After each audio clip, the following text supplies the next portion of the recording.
Hi and welcome. I'm Sharron Martin, and one of the pieces of work that I do is that I bring through messages from our beautiful Lady Gaia, the protector and guardian of our earth.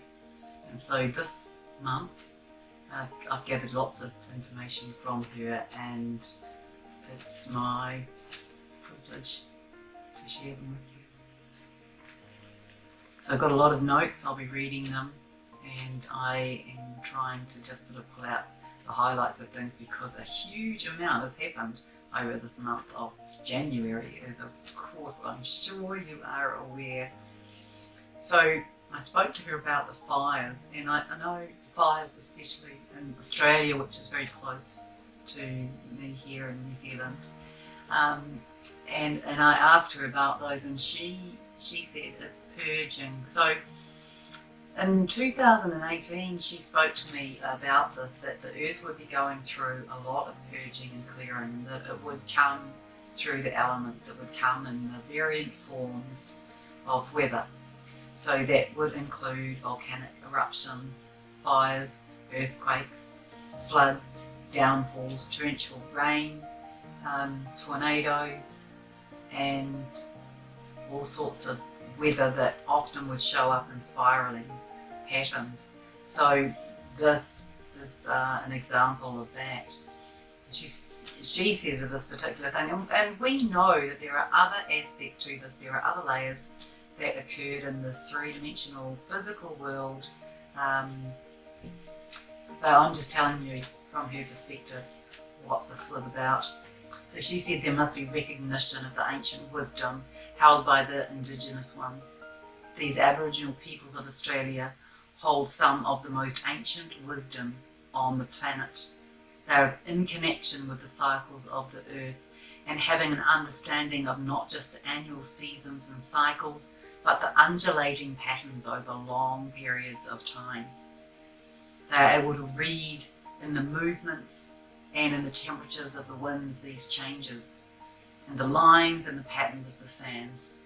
These codes and many messages are held in the treasure maps of knowledge carried by the elders of the varying tribes.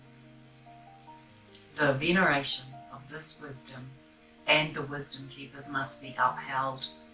In some quarters this means being reinvigorated, but the Australian government must reinstate the advisory positions of the local tribes in all matters relating to the land and to nature. This was quite instructional, actually, what she was saying. You know, she doesn't often speak with that kind of tone, but it was very clear and very directional.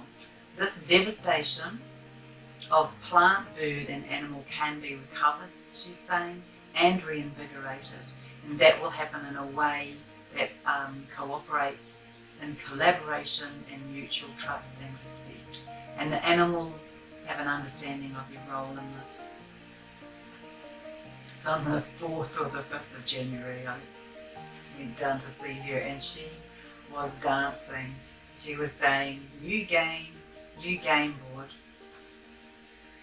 So the energies that were, they were coming down from a point above, much like sheets of rain, and they were very green in colour, that fluoro yellow green.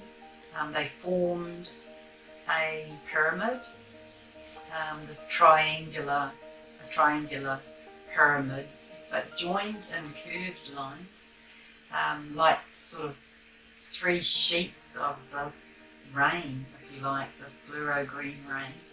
And so they were forming around each of us. She said it's for nourishment and upliftment. And I hear satellite codes. These come from within our galaxy, and they are codes that are newly arrived. They should hurry things along, and that everyone would eventually get these, she said. And I asked, what are we to do with them when we get them? And she said, just integrate them. So my impression is that through this integration, that it creates this very sort of tall pyramid shape which solidifies, and she says it's for the next ages, and I hear it will be piercing. So I'm wondering whether we are going to be sort of carrying this coding as a collective as well as individually. It's very tall for its base, and what I hear is it will pierce through democracy. It is a reset key. It's a set of codes for a new political dimension that creates greater freedom for all. The old constructs, all the old webs, and by that she's not referring to that web. The old networks who did manage to permeate politics, no matter what purity they began with, they become nothing. That is what she is showing. They are transmuted into nothingness. They are made invisible, but they actually become nothing. It's like totally turning off the television, not just changing the channel. So it's not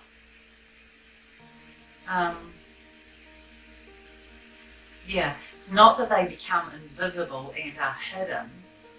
They become invisible and they're gone, they're rendered redundant, they're exited, useless, irrelevant.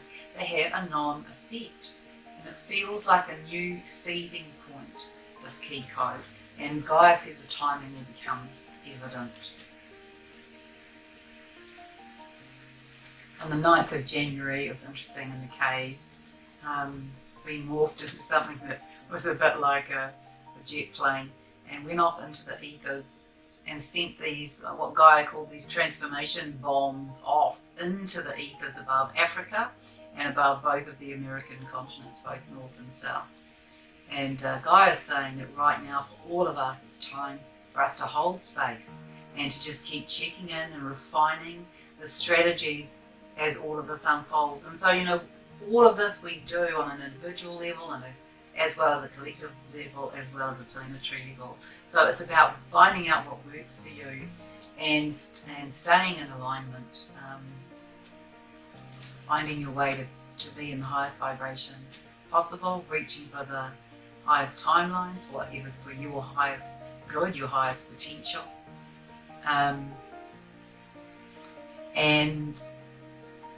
So that you can stay in balance.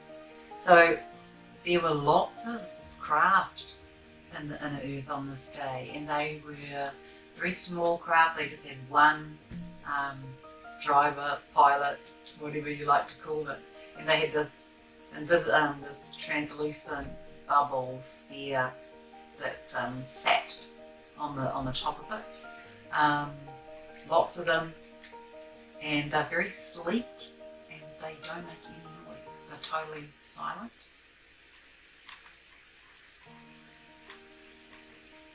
The 10th of January, there was this bleeding effect of a timeline. So it was a timeline that was moving out, but it actually ended up merging and bleeding through the centre of the earth as it was moving out, and it was all of these sort of men silhouetted on horseback, this long stream of them, and so they were from the astral realms. But anyway, I just watched that as it moved. And Gaia said on that 11th of January, she said, in this time of great need for humanity, let there be light. Light that feeds and quenches and sustains each being in their own core essence and strength. Let each recognize their own inner truth, their own inner strength, their own individuation. Thereby, they will be able to recognize where and what place they take to stand in the collective wholeness. It is not necessary for one to know this in terms of a grid point or a geographical location. It is to know it from a place of absoluteness of knowing, and therefore knowing that in incremental steps and unfolding you will be led there to take your place in the puzzle of our next earth incarnation. And let us begin. So, it's just us staying in connection with self, and then we'll be guided and led to where we are meant to be in this next part. And You know, many of us will change jobs, change houses, change relationships. On the 14th of January, when I dipped in to see her, there were really strong horizontal lines in the earth. They were in rows of 8 moving through. They were blue, and they were piercing the density. And there was this kind of gentle rocking motion or movement, like a gentle lapping wave on the boat. Gaia described it as integration time for the earth in preparation to receive the next wave of energies in 10 days' time. And then there would be another sort of piercing arrow to come to open us up to another level. Honestly, it's just going to keep on happening. So I asked her of the 20th and the 21st of January what that would be like, and she said there will be more explosive releases through volcanic action and earthquakes through the Ring of Fire. That for New Zealand there would be a lot of low level earthquakes and rumbles felt sort of everywhere across the country. And certainly when I had a look, that had been the case. Not that I follow it particularly well, but it was certainly a lot of low level earthquakes during those couple of days. On the 15th of January, there was this holographic earth, this new earth suspended above the cave, moving in an anti-clockwise direction, slowly. It's a hologram, remember? Gaia and I were hugging. She said, "We made it. We made it. We have made it." And we were just standing there in this kind of beautiful silence, just witnessing this newness, this spectacle, you know, this thing that we've worked for so long. And we've wanted it for so long, and we've worked hard to accomplish it. There just weren't any words. It was just a very moving moment.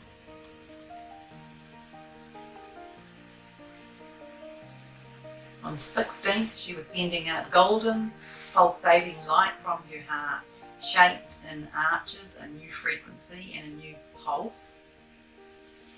And this was these 3 arches of golden Christed light, and they also got made into a template. So 3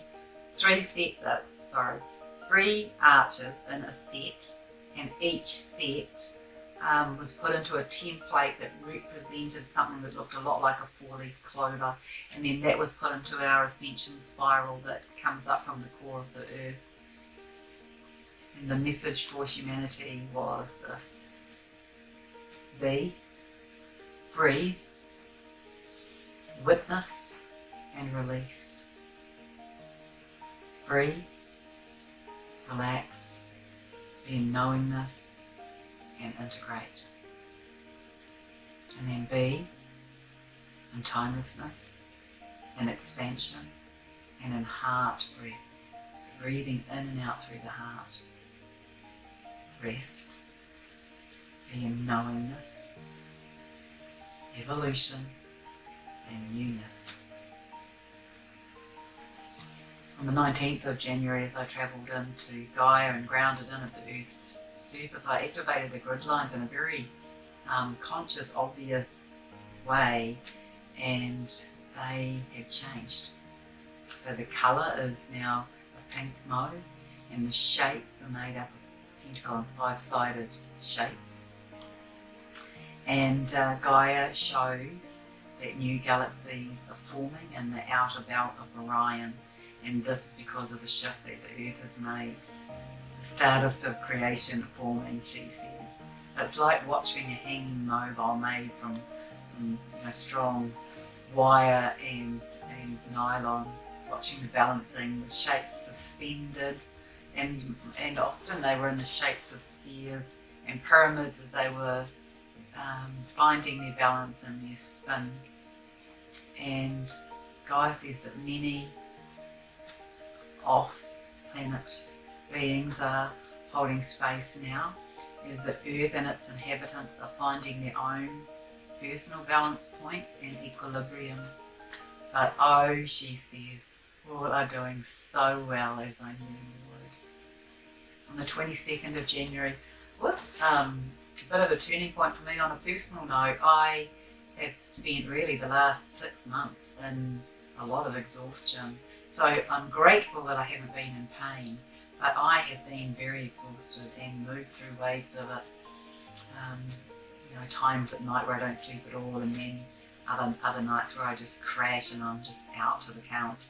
But also needing to sleep during the day, and a lot of that coming through downloads that just take me out.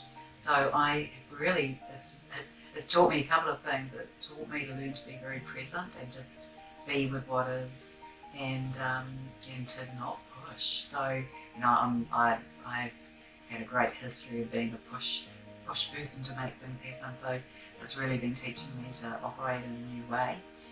And on the 22nd of January, I really felt like I'd sort of moved through a lot of this. It continued. It continued right through to the end of January, this exhaustion, but I had a little kind of respite on the 22nd, and I could feel the bliss codes again. Yeah, it's nice.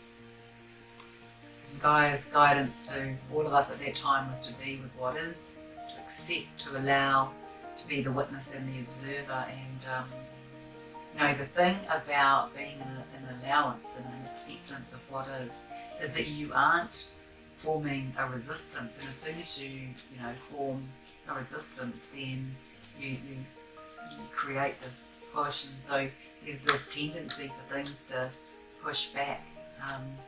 It's an interesting thing to be working with energy and looking at things in that way. When I said to her that I was feeling pretty distracted at the moment, she said just stay with what is, and this is advice for all of us. Ignore all that is being projected and portrayed in the external world. It's all designed as distraction and waylaying tactics. Be with what is, be allowing, and go with the flow. I asked her about some information that I might need to know and be able to share about the dark state, and this is what she said. It's pretty simple really. She said, no, it is so. No, also it is on its way out. The balance is tipping. They cannot win. We go whole, as in we go all together, or we go split. That's the only remaining decision, and it hangs in the balance at the moment. We shall know shortly. There's a new planetary upgrade, either with our existing portal shell. That's how she defined it. I should have asked more questions about that, I'm sorry. And this is to be and create a new reality, or to do that on a newly birthed planet. So both of those still sit as viable, that we stay here, or that we split, or that we go to a new planet. And there's always options. There are always choices in everything that we do and experience. It's never just one way to do things. She says, let us hold hands and space for this new time. It is in readiness for birthing. And she shows me this sort of spurt of energy like a fountain or a part of the torus. And I got shown that shape also when I kind of tuned into the first 3 months of this year. I got shown that same shape in February. Gaia says we have to hold fast, feet on the ground, breathing, centered, present, accepting, receiving and integrating the energies as they come. They will come thickly and fast, and boy, have we been witnessing that or what. And we need to be in a state of flow and of allowing, and let go what no longer serves your highest good. Just let it go and know that it is all unfolding. So the really interesting thing is the impact of this on the rest of the universe. So Gaia was showing me that things are being realigned in the universe. So we're sitting on this platform, and she's showing me the galaxy, and she's showing me there's this realignment, this readjustment, this movement, just like pieces being moved in a puzzle. So it's as though there are some planets that have a link to another. So if you imagine that all of the planets have a line running between them, but some of those lines are fixed and unable to move in terms of their distance apart, but they can move as long as they have that fixed distance, so they're like on a fixed arm. And then some planets are more on an elastic band where they're able to move closer or further apart. She's saying there's a Saturn adjustment, and when I ask what that is, I get told that Saturn is going to have a quicker rotation or orbit around the Earth. It's going to be reduced from its 9-year cycle to a 7-year cycle, and that this is linked up to the speeding up of evolution, of time having a less of an impact. It's a transition phase that we will watch this occur. And also there's a planet that's moving to a new galaxy. I watched that as it moved. She called that planet Telstar. I haven't heard of that. If you were holding the compass vertically, that planet was shifting in a north-northeasterly direction and moving quite quickly. So there are some planets moving in a spiraling rotation, much as our Earth has been doing as it moves through further into the photonic belt as part of the ascension process. And I get that Pluto is doing that, spinning through that spiral. And there's lots of minor shifts. Well, they kind of look minor on this level, on this scale that I'm looking at, this holographic model, but they're probably not in terms of the planets themselves. There's a planet, and I get that it's Jupiter. And Jupiter looks as though it sort of has this cracking effect on its outer crust, and that it loses that outer layer, that crumbles and dissolves and moves out, but the space that it took up as that leaves, it's as though the planet breathes and expands back into that place. Where am I up to? Oh yes, and so I want to say about that this creates some kind of freshness or rejuvenation. So there's a whole new world, whole new universe, lots of minor adjustments, all to do with birthing into the new. And this is, Gaia is saying, this is why there has been so much interest from off-planet, because somehow our space and place in the galaxy has held an electromagnetic force that affects the placement of other planets and other systems. So by our changing and shifting in that frequency, it allows everything else to move as well. It's those kind of concepts. And Gaia is saying, yes, it's a whole new arrangement. It was known, it was predicted, it was planned, and the timing of it was the evolutionary aspect of Earth. This means that it wasn't a timing thing. It was not predestined and linked to time, rather that there were windows or portals and opportunities linked to the tipping point or level of consciousness reached by humanity, by the Earth. And she said that this has exceeded expectations. She said it's definitely time for celebration, and that light warriors should celebrate all their work. And then, there's this new toroidal field, and it is that same pink mauve colour. So,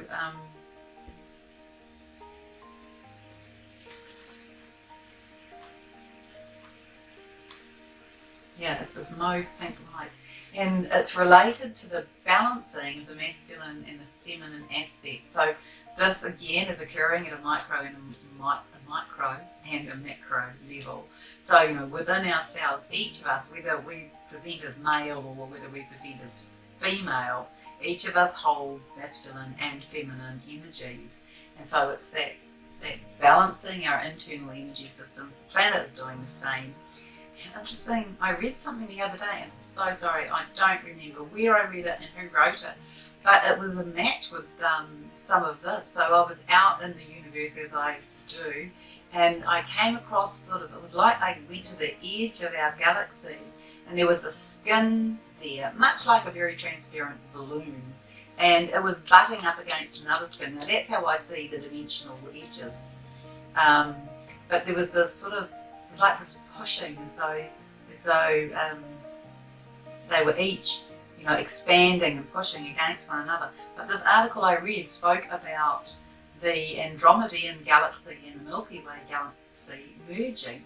So the Andromedan galaxy is seen as holding pink light, and it's seen as the feminine galaxy. The Milky Way galaxy, which is where we reside, of course, is seen as a masculine galaxy, and it holds a blue light, and of course, you know, that's the energy, light, the colour of the energy, the colour of the grids, the colour of the torus that I've seen right up until just recently. And so it was interesting to come across that and to see that kind of aspect while I was out there. So yeah, so we began to create in her cave, you know, another template, this new toroidal field, and it was this pinky mauve colour. So some of the lines are solid and some of them are more dashed, and those spaces are filled with what looks like white diamond light, and then there's this kind of gold light that's infused over it. It has very little horizontal movement at the moment. It's very vertical, slightly anti-clockwise, but this will increase in both angle and speed. So it's like we've moved and now we're creating a new spin, a new field. This is part of the birthing. It's beautiful. And I can really feel it in my heart as we're building this new template. It has a heart-based frequency, and I hear it will build to 522 hertz. Now, you know, that's fairly mind-blowing, really, because when we measure, the Schumann resonance is measured in hertz, and the standard frequency of our Earth, or that wave that moves around our planet, called the Schumann resonance, is measured and has for a long time at 7.83 and hertz. And you know, we've been having spikes, and we've had spikes over the last few years, and more spikes last year and over January of this year, and some of them sort of sitting in that spike place for a bit longer, is my understanding of it. So yeah, she's saying we will be stretched by it, and we will keep on being stretched by it as it keeps increasing over time. Yes, I got that it's going to go up to 522 hertz. So interesting. And that we just must stay in flow and keep clearing all that arises. Then I'm watching and I see that the whole field has been completed, and then this message comes through, which is interesting to me, that this impression that those who've done enough of the work to create this movement into higher frequency, so the light workers and the light warriors, that you are able to sit on the shoulder of this toroidal field, this new toroidal field. So it's like you can be in this higher dimension.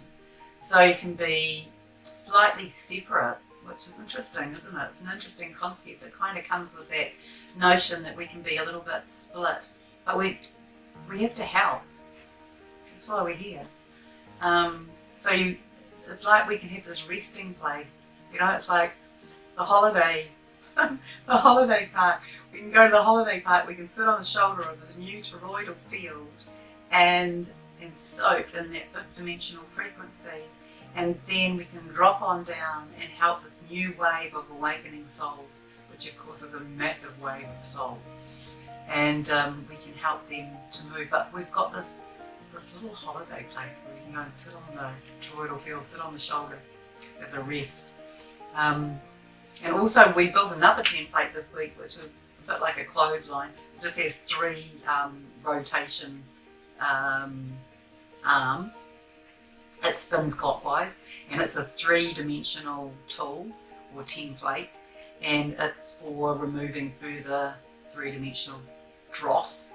So it's a bit like if you imagine spinning a wet rag and all of the water or moisture being spun out from it. That's the effect of this template, you know, just another tool to help us. And then of course, you know, as we release more of our density, we can hold more light and higher frequency. And I am going to do a separate video about this whole process of ascension and what Gaia has given to me over the past few years about this and the sort of cycles and processes that we've been to. So she says in closing that we're now in the birth canal, and that we can expect to birth on the 12th or 13th of February.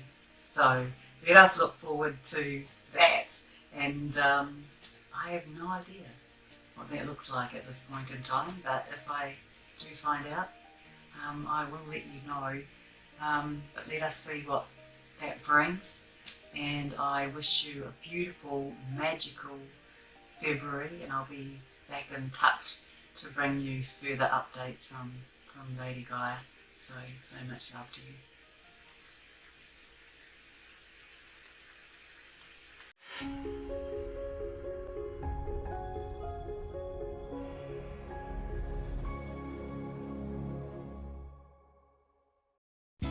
Thanks for watching. If you found this video helpful, please like, share and subscribe. I also offer one-on-one sessions in energy healing and Akashic readings. And for those of you seeking clarity of life purpose and direction, the instructions to book a session are below. Infinite blessings and much love to you.